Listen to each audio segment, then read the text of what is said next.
Hello again. I cannot help but notice lately that a small number of men seem to come onto this channel seeking only an opportunity to talk about homosexual activities.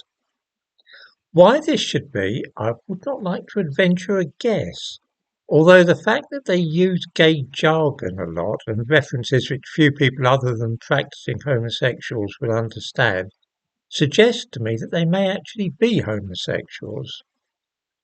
The average person, for example, probably has little idea what rimming entails, something I've seen mentioned several times. I have an idea too that expressions like reach-arounds, another favourite of these characters, might also be a mystery to many. It refers to masturbation while committing sodomy. I am prompted to raise this subject because yesterday I noticed that there was a veritable explosion of such talk, none of which had any bearing on the topic of the video.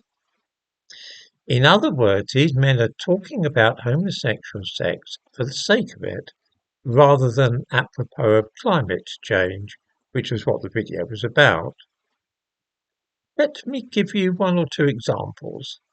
A man who goes by the name of TJ Spaceman asks rhetorically, "How many times have you sucked him off now?" Another man going by the name of Greg Fellows responds by saying, "Can you imagine how many pages of the books George has bought of Simon are stuck together? The man will be drier than Gandhi's flip-flop." I think most of us would agree this is a bit much.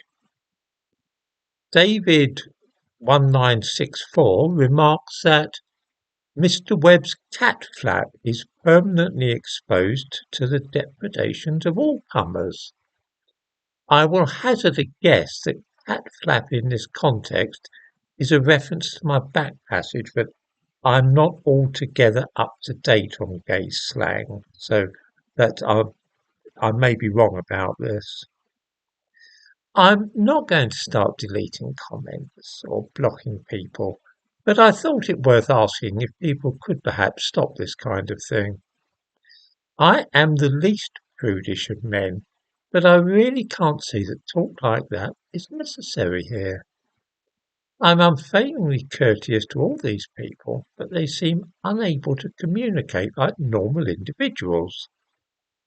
It is, I suppose, possible that they suffer from some pathological disorder, something akin to Tourette's syndrome, perhaps, which causes them to generate this kind of thing, in which case I shall, I suppose, have to regard it as a disability. Otherwise, though, I would be greatly obliged if they could start restraining themselves a little. Another of the same crew is currently going by the name of Tomia. He has previously gone by various other names, including Galactic Railroad and J. Harrick Carnelian. He really is a strange customer, and I've asked him to stop commenting here. I now make the same request to Greg Fellows, TJ Spaceman, and David 1964. If you get some kind of thrill from discussing sexual perversions, that's fine, but would you perhaps not do it on this channel? Your cooperation would be very much appreciated.